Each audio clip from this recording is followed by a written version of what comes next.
call come in. Hi, everyone, and welcome to our July webinar, Securing the Modern Workplace, Why the Browser is the New Front for GenAI, Data Leakage, and SaaS Security. I'm Katie Watson, and I'm your host today on behalf of Seacon. If this is your first time joining us, welcome. At Seacon, we're a cybersecurity partner that's here to help you stay ahead of the curve with practical insights and a human approach to security. So before we start today, let's be honest. Today's workspace lives in the browser. From SaaS tools to GenAI platforms, it's where work happens and it's where data moves. And there is a problem that traditional security hasn't kept up. And while attackers are moving in, many organizations still don't have visibility or control at the browser level. And that is why we are here today. So just to get you thinking about this topic, I'm going to share a poll, and it will be great to understand where all your concerns lie regarding browser security. So that will be popping up on your screen now. And while you submit your thoughts, I would like to take a moment to introduce Eyal Azori. We're very lucky to have him here today. He is the head of product marketing at LayerX. Eyal brings a range of technical know-how and real-world marketing insight, and he has experience spanning large enterprises and startups. So he's going to unpack today how threats are evolving at the browser level and how we can tackle them with solutions that actually work. So just a little bit of housekeeping before we get into everything. This webinar is being recorded and it will be around 45 minutes long. And there's going to be a Q&A at the end. So any questions that pop up, please pop them in the Q&A function and we'll get to them at the end. And if we don't get a chance to get to your question or you think of it at the end of the webinar, don't worry, you can just get in touch with me at katie.watson@seaconcyber.com. So grab a cup of coffee and get ready, and I'd like to hand over to Eyal to go through everything today. Okay, Katie, thank you so much. So hello, everyone, and thank you for your time today. My name is Eyal Arazi, and as Katie explained, I am head of product marketing here at LayerX Security. So before we jump, into the how and what of everything, just very briefly, LayerX is a browser security platform that lives inside your browser and helps to secure it. And we'll explain why that is the place to be in terms of cybersecurity today, and why, if you want to secure common use cases such as GenAI data leakage prevention, SaaS security, and others, and high-end use cases like that, then you should start at the browser. So give me just 1 second. I will jump into presentation mode, and we will jump right into it. Give me just 1 sec. So as Katie explained, we're going to have a Q&A section, dedicated Q&A section at the very end of the presentation. But that being said, feel free to ask questions as we go along, and I probably will not be able to monitor the chat as I go through the presentation. But Katie, if anything comes up, I'm happy to take it as we go along. So hopefully you can all see my screen at the moment. So the topic for today, as we said, is securing the modern workspace, why the browser is the new front for GenAI, data leakage, and SaaS security. So just a few kind of table stakes. Bit of table stakes background to begin with. So to a large degree, the browser is the nerve center of the modern workspace today. And I can dive into some big explanation on the what and how of all of that. But just think from your own personal perspective. Where do you do most of the work today? Where do you log into your applications, which are probably nowadays SaaS applications?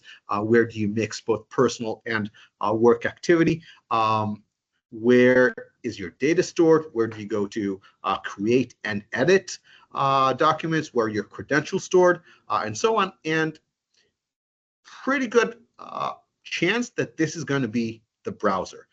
Just to give a few stats, based on market research, there was research a couple of years back from Forrester that over 80% of employees say that they do or can do all or most of their work through the browser. And there's another stat from Gartner that by 2030, enterprise browsers and extensions will be the core platform for delivering workforce productivity and security. And again, if we look at our day-to-day lives for most of us in most organizations, things like Office 365 or Google Workspace, Salesforce, HubSpot, Monday.com, SAP, and so on, they all live in the browser, and a larger and larger share of our daily work happens there.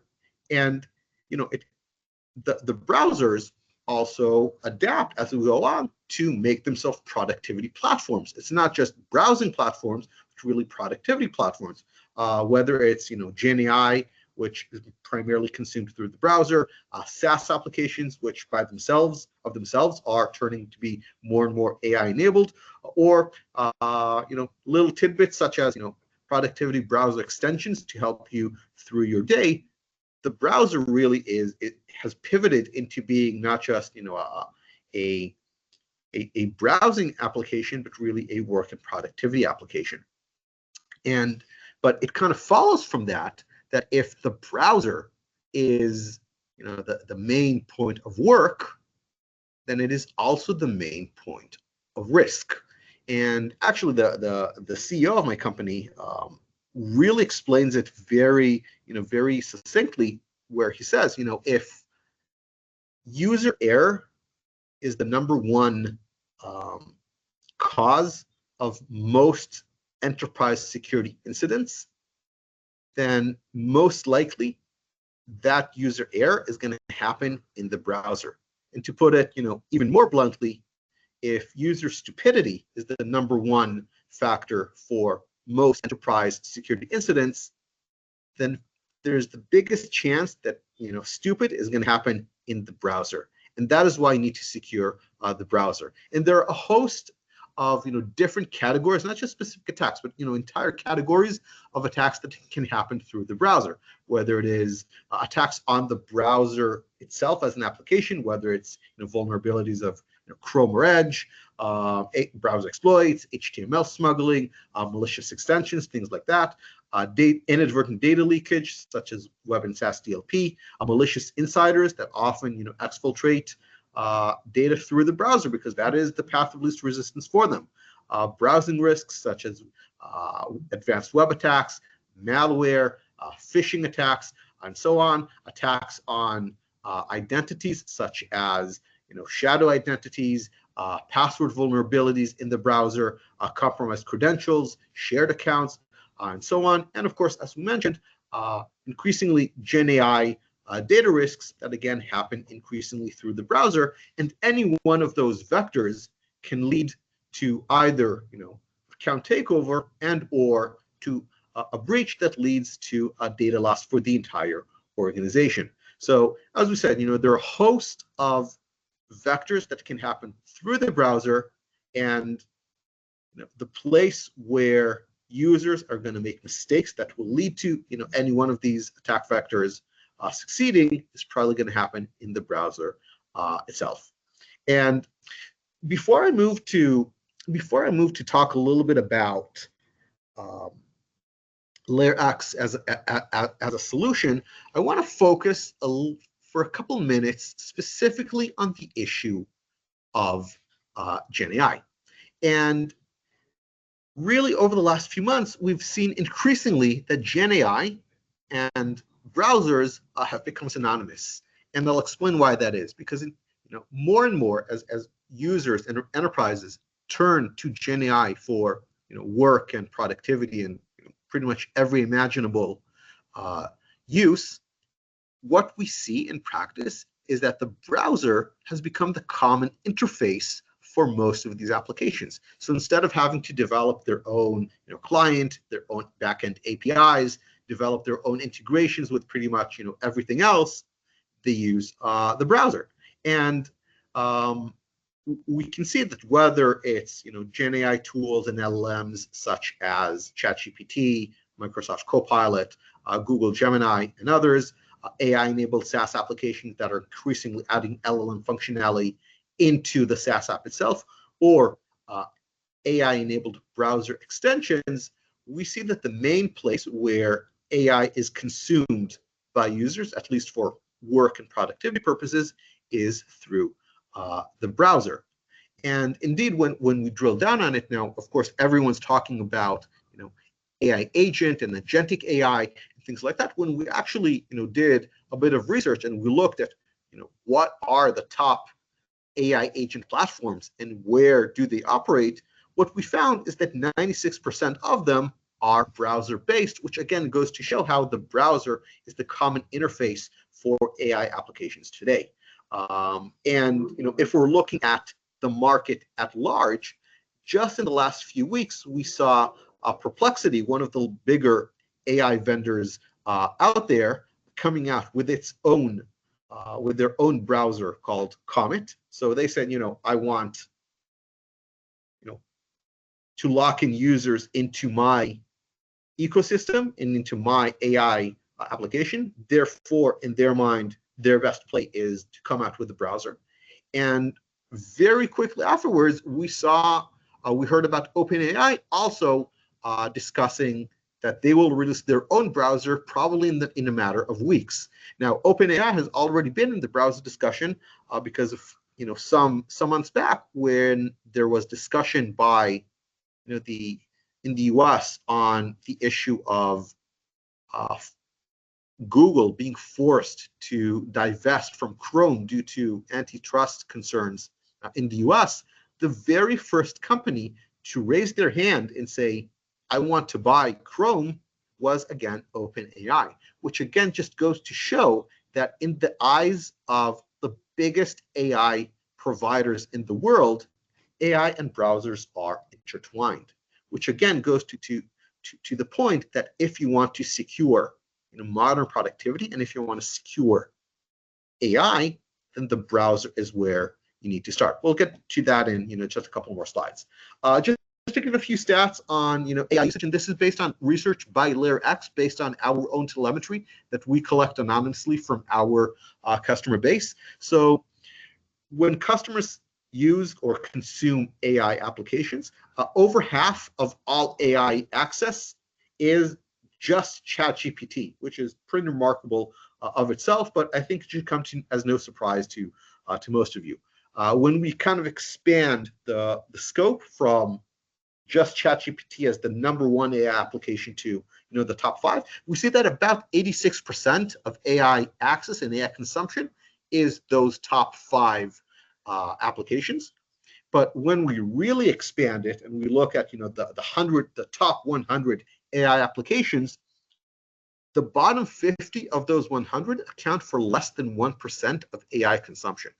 Now that is a very, very interesting and very, very important point to look at. And the reason that I highlight it is because right there is your very definition of shadow and very the manifestation of shadow AI, because it's very easy, as we look at these statistics, to tell, what is the top AI application? ChatGPT.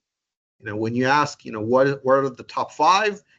In most organizations, that will be, ChatGPT, Copilot, Gemini, Perplexity, maybe DeepSeek. But there are probably 5 or 6 applications that will round out the top 5. But what about the next 10 after that, or the 10 after that, or the next 50?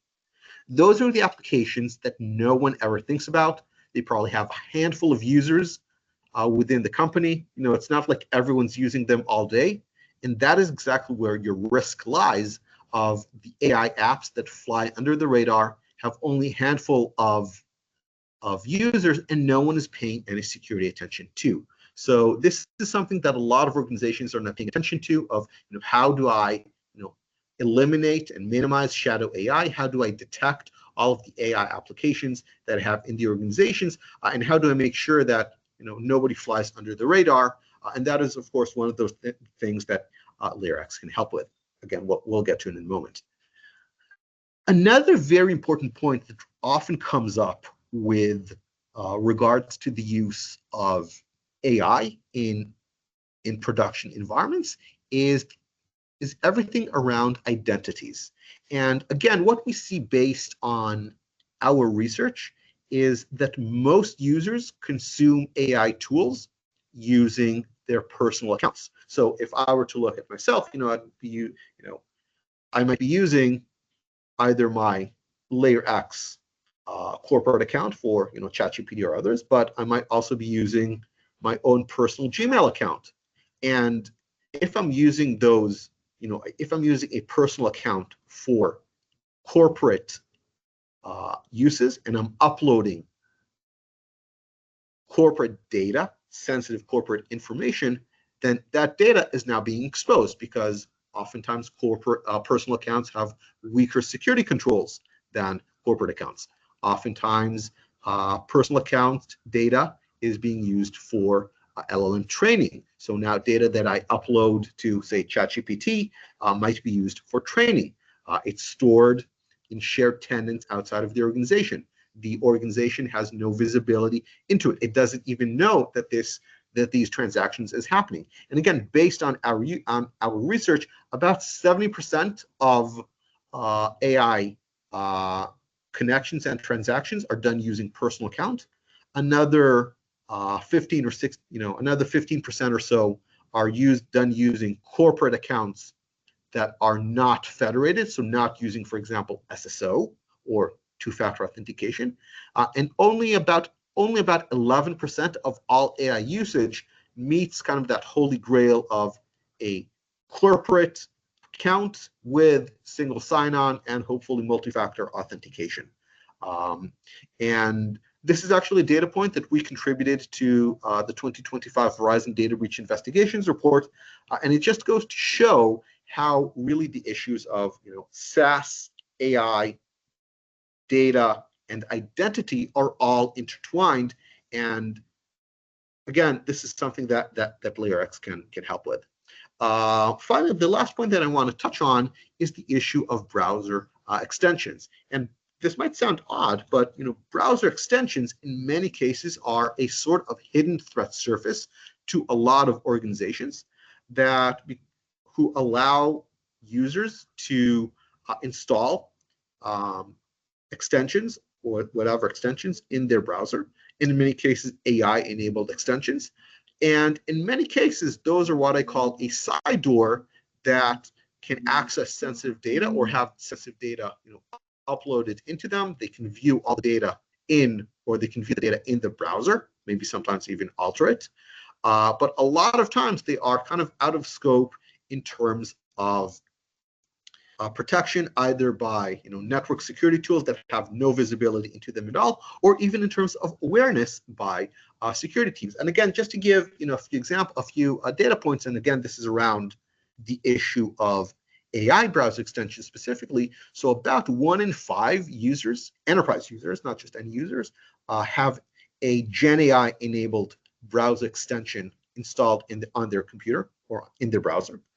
Almost nearly 50% of users who have at least one AI extension have more than one, so multiple points that of potential exposure.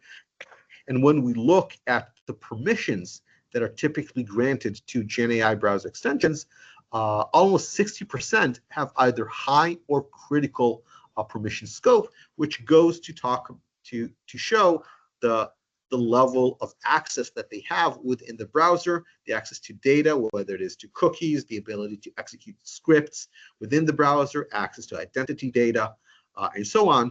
So again, an often overlooked, an often hidden, but very, very important threat surface, which are browser extensions, both in general and specifically for GenAI. So this is exactly where LayerX comes in with our ability to secure it all and secure everything that happens within the browser. So first and foremost, LayerX is deployed as a browser extension. However, unlike your typical extensions that you might know and download from the Chrome store that help you fix grammar or find coupon codes for online shopping, we are what is known as an enterprise extension. It is a forced installed extension, so it operates at a higher level of privileges than typical extensions. And that provides us with higher level of privileges and access and ability to enforce on other extensions that most extensions don't have. So as an extension, we are able to support pretty much any browser. So of course, the big four of Firefox, Chrome, Edge, and Safari, but pretty much any Chromium or Mozilla-based derivative. Literally just in the last few days, we extended our capabilities to Comet, the AI browser by Perplexity, which had just come out just the other week. So we support any browser, and by virtue of sitting within the browser, we have full visibility and full enforcement ability over all user activities and data that happen within the browser. We are also very easy to deploy and to manage, which leads to pretty much zero user friction. Customers can install it, either as a silent install. We have even some customers that don't even tell their users that they're deploying them. Users don't need to sign in. So it's very easy to achieve full deployment across the organization very, very quickly with no pushback from customers. And of course, and I'll show it in a bit, we offer very high degree of granularity in terms of the policies and the conditions and the visibility that we offer, so customers can pretty much define any type of logic that they want.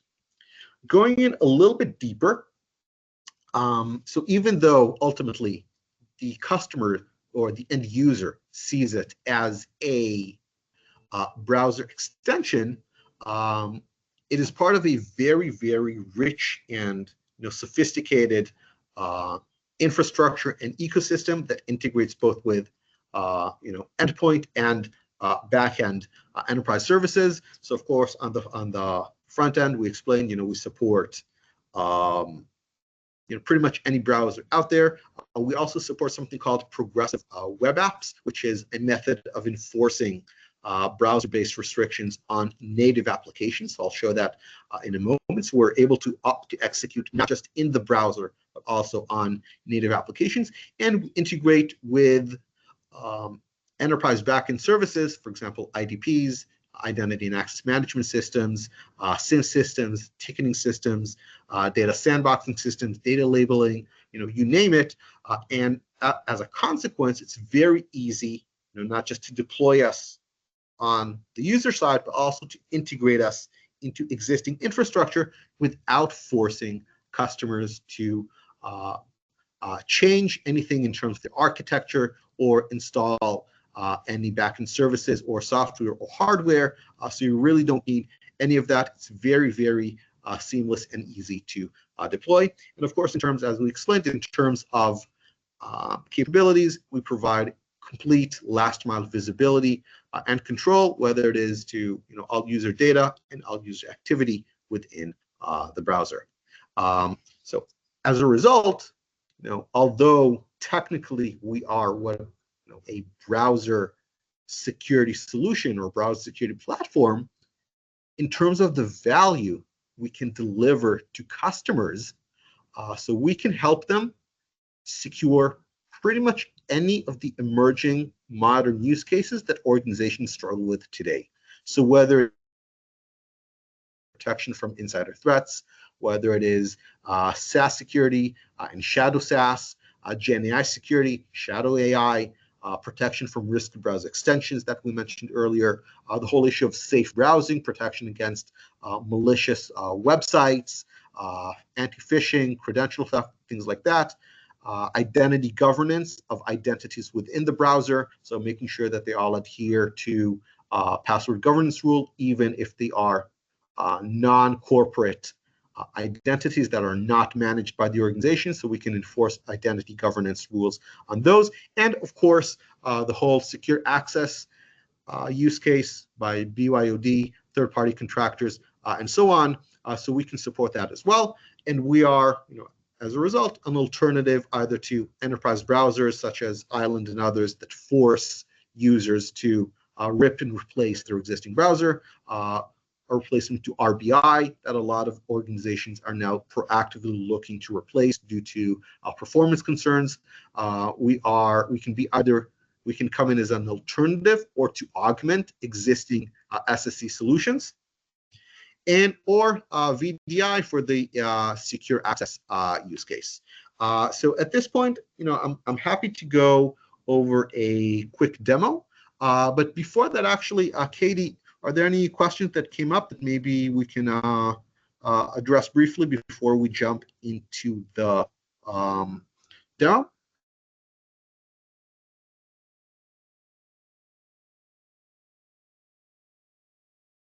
Katie?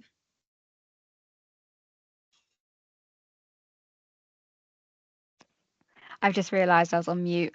I don't think we've had any questions so far. If anyone has any questions throughout, please do feel free to pop them in the chat. And then when we finish the demo, that'll give Eyal a great opportunity to go through them.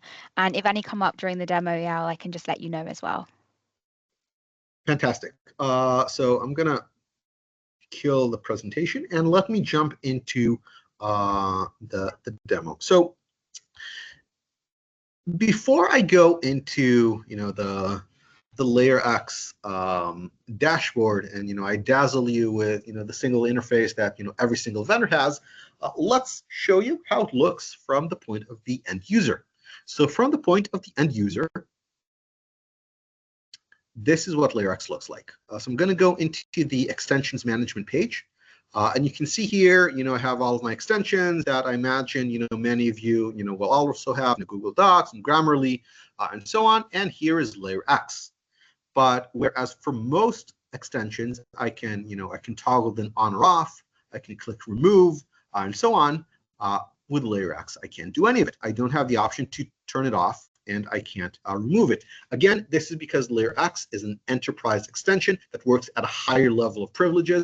So we, have very robust anti-tampering capabilities.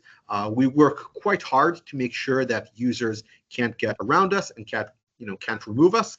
In fact, I'm going to click, Control Shift N. I'm going to open, incognito mode, which is of course where everyone goes to do all their naughty stuff. I'm going to click here on sorry, where's the extensions? Whoops, sorry, clicked on the wrong.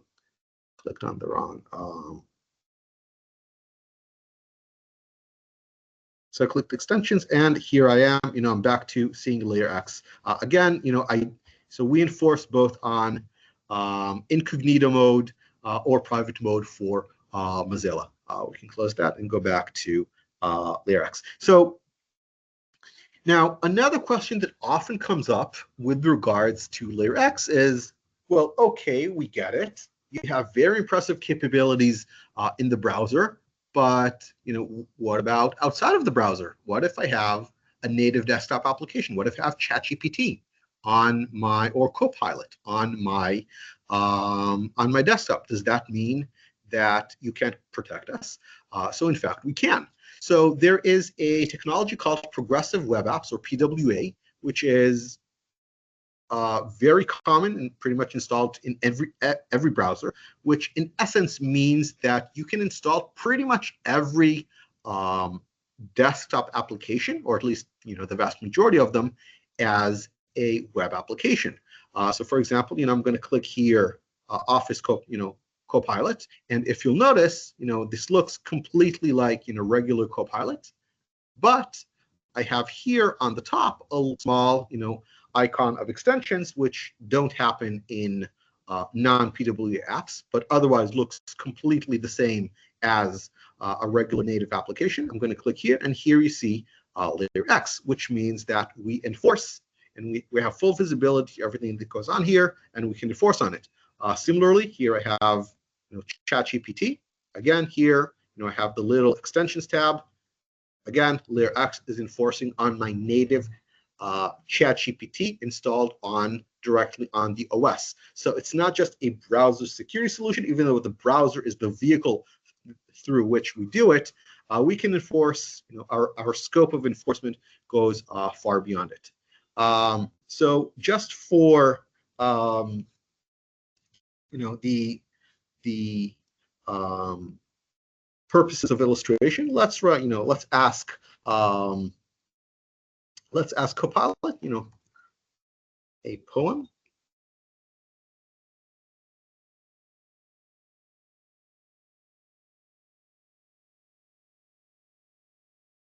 So here I'm, having a little bit of a play, and the reason I'm doing this is I'm going to show you what we see from the side of the portal. So I'm going to jump now into the portal. So of course, LayerX has a very elaborate and sophisticated dashboard.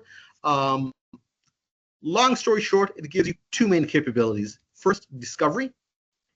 So within the discovery, you can see pretty much everything that happens across all users, SaaS applications. So by the way, if you were talking about shadow SaaS and shadow AI, this is where you see it.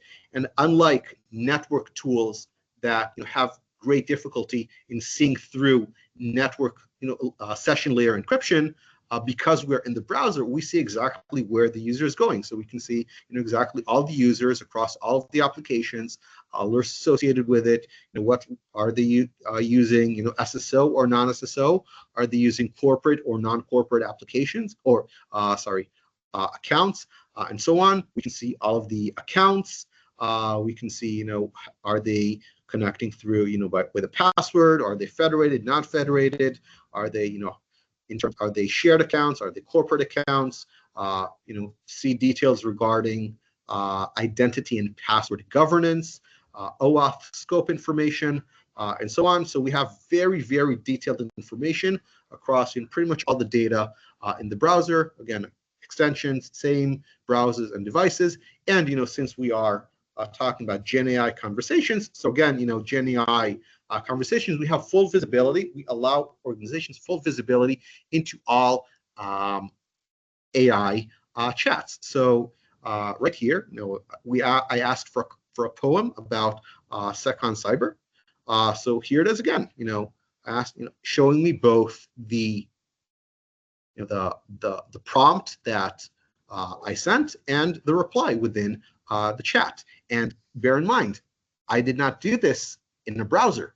I did this on a native application in the operating system. So again, we have very deep visibility and control over all user interactions, which we can do both in the browser, but also on native apps through progressive web applications. So that's in terms of visibility. And in terms of, again, we did it on Copilot. We can see ChatGPT, other tools as well. So I showed you visibility. I want to very briefly show you enforcement before we take a few questions on Q&A. So enforcement is done through policies. Policies can be done either by specific event, for example, if paste event happens, then do X, or by site. For example, if site equals ChatGPT, then something, something. And in terms of capabilities, we can have full control over browsing, login, file upload, download, text copy paste, text input, printing, watermarking, and so on. And for each capability or for each parameter, we can, we have very granular control. So it's not just allow or block like a binary solution. We can allow, monitor, warn user. So for example, if user logs into an AI-enabled application, give them a small prompt. Hey, you're on an AI application, careful. Prevent with an option for bypass or prevent with no option for bypass. And that, that goes for all of our capabilities. I'm actually going to go back to, the event-based policy. So, and I'll just to illustrate, if, for example, I want to block the pasting of PII to ChatGPT, so what I would do is I would select on event paste when the website category is in, and there's of course a generative AI master category that comes built in, and the text contains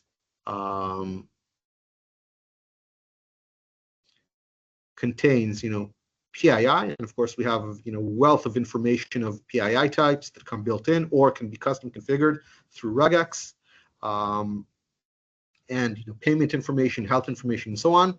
We can enforce it either at the user level, on a group of users, by device, or through custom device or user groups by tagging.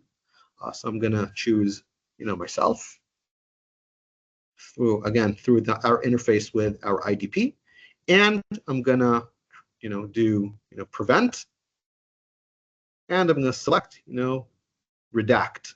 And if I were to click create here, that's pretty much it.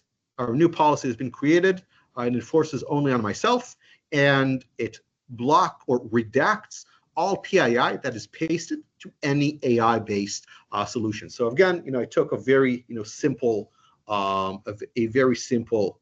It's actually not very simple. It's fair, but a fairly straightforward use case here, just to illustrate how simple it is to define these rules. And you can define conditions based on a host of parameters, including browser information, domain information, device information, file information, identity information, user location, contents, domain, risk, and so on.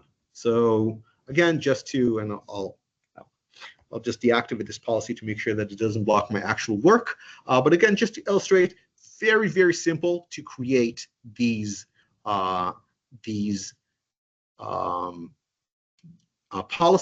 and very high degree of granularity that you can define to really create any type of logic that you want. And again, of course, anytime it all goes into you get full alerting and information, so you can see exactly what is happening by what policies, and get full information on them as well. So I see we have a few minutes left, and I want to make sure that I'm respectful of everyone's time and their schedule. So I'm going to stop right here in terms of the demo. But if there are any questions, I am happy to address them. And if there's anything I don't know, I'm happy to do a follow-up by LayerX later on. So Katie, over to you if there are any follow-up questions. Amazing. Thank you so much, Eyal. That was really interesting. I thought that stat about 89% of AI usage being visible to organizations, that was quite shocking, to be honest. So now I want to open the floor to some questions. We do have one in the chat from Noman. So I will just read out the message to you. I'm sure the solution seems good, but it will be great if you can guide that if a browser-based AI agent or extension were compromised, what would be immediate incident response steps to contain and mitigate any damage? Is there any sort of resilience plan here? So there are a few levels on how to address it. First of all, the best way to mitigate these is to try and reduce risk. To begin with, and to a large degree, that's exactly what we do in terms of mitigation. So even if you have either a careless user who does something inadvertently, or a malicious insider who might do something, and we talked a lot about GenAI, but it's equally applicable to any SaaS application or website out there. So first of all, we have those last mile user guardrails to make sure that if the browser is where stupid happens, they are constrained in the type of stupid that they can do. So that's one level. The second level, in terms of direct attacks from the outside, so I didn't really cover it again due to time constraints, but we have a built-in AI engine that automatically identifies attacks from the outside. Every website that it goes to, it scans over 250 different parameters within the website using AI, an AI engine to identify suspicious or malicious intent and block even at the individual code level. So, for example, if you might even have a fully legitimate website with a maybe a compromised ad that that is trying to push malware, will identify that and block just that specific ad. So that's another level of risk mitigation by making sure that attacks from the outside are stopped. When it comes to actual data compromise, that's where the visibility and logging element comes into play to identify what happened, who did it happen to, what data was compromised. There are options for keeping the data. There are options for screenshots, and there are, and we can help with forensics there. We also provide for each web connection the full user journey, so we see exactly how did the user or the data get from point A to point B, and where did it cross in the middle. And there's also support by LayerX. I hope that addresses your specific question, but if that goes beyond that, I'm happy to we're happy to do a follow-up and bring the appropriate people from either the customer success or the support team to explain how that process works with us. Thank you for that answer. And I think that really showed that what you showed us today was like one part of what LayerX can do and what LayerX is capable of, really specifically focusing on that Gen AI element. But there is more to the product. So if people are interested to go further into that conversation, please do reach out. If anyone has any more questions, please do pop them in the chat. In the meantime, one question from my side is, where do you see this space going in the kind of sort of next 12 to 18 months? So that's a very good question. And so as we kind of highlighted more at the beginning, the browser has really become the epicenter of modern work and modern productivity. And that is only accelerating. Literally these days we are seeing a new wave of AI-enabled browsers where the AI is not just a website that you go to, but it's built into the browser. We've seen it by Perplexity. We've seen it by dedicated browser vendors such as Opera, or there's a new browser called Dia that does exactly that. OpenAI is rumored to come out with their own browser in the very near future. And of course, Microsoft and Google are constantly integrating AI into their own respective browsers as well. And I think that in the next year or so, we're going to see more and more the merging of AI and the browser, and that is really going to affect both the workflows on a daily basis, but also the risks. And I'm not even sure that we can anticipate those in advance. How that's even going to change. Seeing all the changes with AI over the last 2 years, but I suspect they will be very significant, and they're going to challenge existing security paradigms. And that is exactly why you want to bring your security into the point of risk, and more that's going to be in the browser. That makes so much sense. And I think you've really hit the nail on the head in terms of how quickly things have changed. Entire job roles and job functions have changed because of the adoption of AI.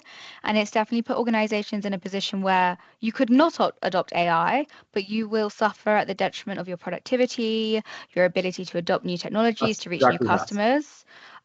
So instead of, hindering progress on that side, it is really about meeting people where they are, and as you've shown, they're in the browser and it's protecting them there.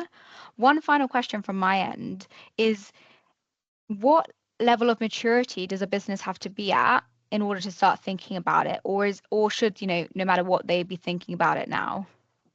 I think we're at the point where pretty much every organization needs to start thinking about it. Traditionally, this has been a problem with DLP solutions, where you did need a certain level of maturity. But number one, AI is now getting so ingrained into pretty much every work process that even smaller enterprises are hitting that level very quickly. And secondly, in terms of the complexity of the solution, LayerX is a very, very simple solution to deploy. And you can start simple and really go as deep down the rabbit hole as you want, but you can start very simple, and we demonstrated how simple it is to even define some rules. And of course, it comes with a lot of built-in rules as well. So I think that pretty much every organization can start thinking about it.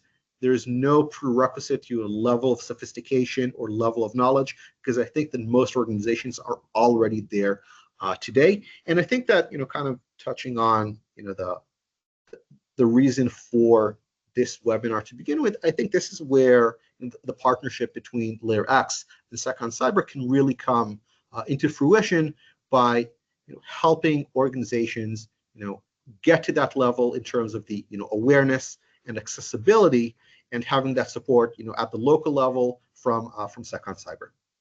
Amazing. That's such a fantastic answer. And thank you so much for your time today. That was a really helpful session. Have we just got what? Okay, yeah, no, that was me. I've just put a poll in the chat just to find out how everyone's found the session.